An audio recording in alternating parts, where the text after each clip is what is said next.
ምንና ፈሪሃ አሁን ላይ ማንን ነው እኔ ፈሪሃን ልጠይቃት ወይስ ምን ላድርግ ወይስ ራሱ አሮንን ልጠይቀው በማለት መና ተወዛግባለች። መና አሮንን እንደምትወደውና እንደምታፈቅረው ሁሉም እያውቃሉ። ግን ደግሞ ይሄ የተደበቀው ሚስጥር ደግሞ የፈሪሃና የአሮን ጉዳይስ አሁን ዛሬ ይህንን ነገር እንዴት ሰምታ መጣች ፈሪሃ? በነገራችን ላይ ፈሪሃ በመምጣቷ አባቴም ሆነ እኔም ከሞት ታድጋናለች። ምክንያቱም እንደዛ መታ ህይወት መድኃኒት እንዳደረገችበት በማናውቀው መንገድ እሷ እንዴት እንዳወቀችው ባላቅም እንኳን ከህይወት አድናናለች፣ ህይወታችን ታድጋልናለች። ግን ደግሞ አሁን ሁሉም ነገር ሊወጣ ነው፣ ይፋ ሊሆን ነው። ነገሮች ሁሉ እየተወሳሰቡ የነበሩት አሁን ሊፈርጥ ነው። የተደበቀው ሚስጥር ሁሉ ዛሬ ይወጣል። ስለዚህ አሁን ፈሪሃ አሮንን ትፈልገዋለች ወይስ አሮን ወደኔ ይመጣል? እስከ ዛሬ የህይወትን ጉድና ገመና ደብቄላት የኖርኩትን አሮንን እንዳላጣው ፈልጌ ነበረ። ግን ደግሞ አባዬ እንደጠየኩትኝ ሰዓት አሮን ጋር መጋባት እንደማንችልና አሁን ደግሞ ጊዜው እንዳልሆነም ነግሮኛል። ግን ምን ማድረግ አለብኝ በማለት በሯን ዘግታ ብቻዋን ታለቅሳለች። ቆይ ምንድን ነው ማድረግ ያለብኝ? አሁን አሮንስ በዚህ ንዴት በዚህ ስሜት ውስጥ ሆኖ ባናግረው ሊመልስልኛል? በፍጹም አይሆንም። ምናልባት በንዴት ደግሞ ያልሆነ ቃል ቢናገረኝ የዘላለም ጸጸት ይሆንብኛል። ስለዚህ ነገ ከነገ ወዲያ አሮንን አናግረዋለሁ።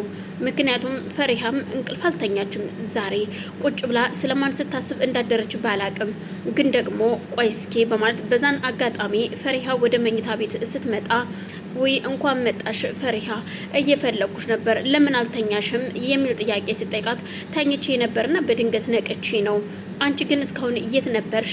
አይ አጎቴ ጋር ነበርኩኝ። የትም አይደለም አጎቴ ጋር ሄጄ ነው የቆየሁትኝና አሁን እኮ ልተኛ ብዬ እየመጣው ነው ስትላት፣ አሁንም እርግጥ እንቅልፌ አልመጣም፣ ያው መቼም ለወጉ አልጋ ላይ ቁጭ ልበል በሚል ነው እንጂ በማለት ለቷ ትነግራታለች።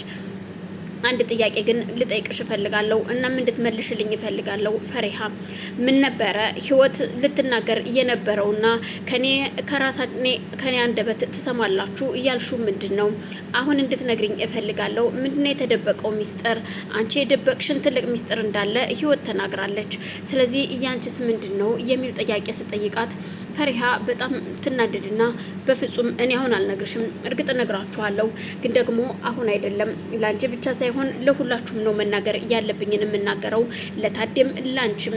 አጎቴ ባለበት እናገራለሁ። እውነታውን እንዲታወቅልኝም እፈልጋለሁ። ከማንም ሰው እንድትሰሙት አልፈቅድም የሚል መልስ ትመልስላታለች። ምንድን ያልሽኝ ነው? አዎ አሁን እንድትነግሪኝ ነው የምፈልገው ፈሪሃ፣ መስማት እፈልጋለሁ። ምክንያቱም ቅድም አሮን መጣና ነገሩ ተወዘጋገበ፣ ተደበላለቀ። በዛም አማካኝነት ነው ህይወትም በንዴት ትታን እየሄደችው። ስለዚህ አሁን አንቺ እውነቱን እንድትነግሪኝ እፈልጋለሁ። በጣም እየጠበኩሽ ነው፣ እንቅልፍ አልተኛም፣ ይሄንን ሳልሰማ መተኛት አልችልም ስትላት፣ እመኝኝ መና እውነቴን ነው የምልሽ፣ እነግራችኋለሁ። አሁን ግን ሰዓቱ አይደለም፣ ነገ ሁሉም በተሰበሰበበት እውነታውን እነግራችኋለሁ። አዎ አልኩሽ እኮ ነገርኩሽ፣ እየተደበቀ ሚስጥር አለ እኔ ጋ። ግን ደግሞ አመናችሁበትም አላመናችሁበትም ታዴም አንቺም አጎቴም ባለበት እነግራችኋለሁ። ያን ጊዜ እውነትና ውሸቱ ይለያል በማለት ስትነግራት፣ እርግጠኛ ነሽ? አዎ እርግጠኛ ነኝ መና፣ እመኚኝ፣ ነገ እነግራችኋለሁኝ። እሺ አሁን ተኚ። አሁን እንኳን እንቅልፍ ስለማይወስደኝ መተኛት አልፈልግም በማለት አልጋው ላይ ተደግፋ ቁጭ ብላለች። መና ግን ብተኛም ቢወስደኝም ባይወስደኝም መገላበጥ ነው። ግን አንድ ጥያቄ ልጠይቅሽ አንቺዬ፣ አሮን እንዴቱ ነው ይሆን? እኔ ምንም አላቅም። ምናልባት ታዲ አብሮት ነበረ፣ እንደው ምን እንደሆኑም አላቅም። ግን ቆይ ህይወት ግን እስከ መቼ ደብቀው ልትኖር ፈልጋ ነበረ? ምን አውቃለሁ እኔ። ምንም የገባኝ ነገር የለም መናህቴ። እኔ የማቀው ልክ እንዳንቺ ፈሪሃ አሮን የህይወት ልጅ እንዳልሆነ ነው የማቀው እንጂ ሌላ የማቀው ሌላ ሚስጥር የለም።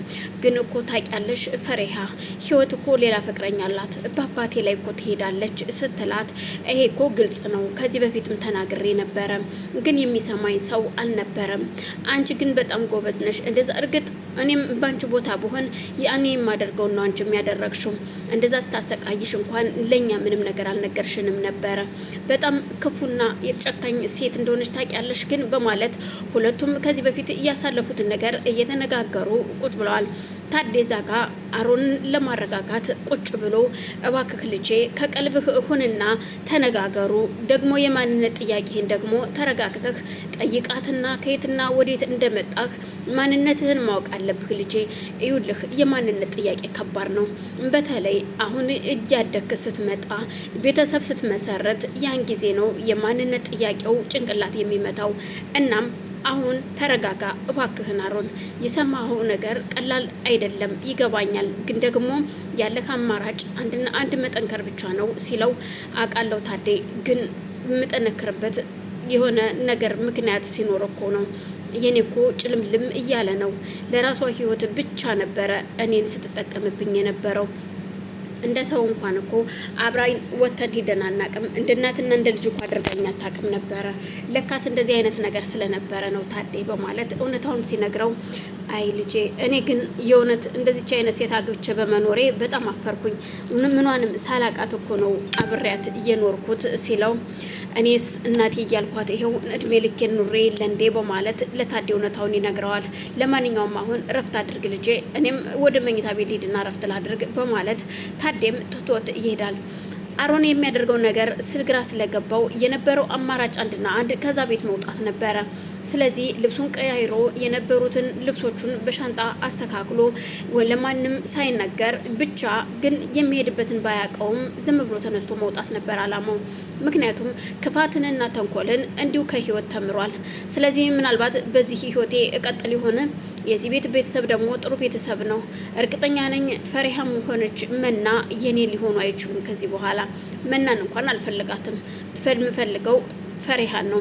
ፈሪሃ ደግሞ የኔ ትሆናለች ብዬ አላስብም ከዚህ በኋላ። ምክንያቱም እኔ የህይወት ልጅ እንዳልሆንኩኝ ምንም ቤተሰብ ዘር እንደሌለኝ ሲያውቁ ይቀርቡኛል ብዬ አላስብም።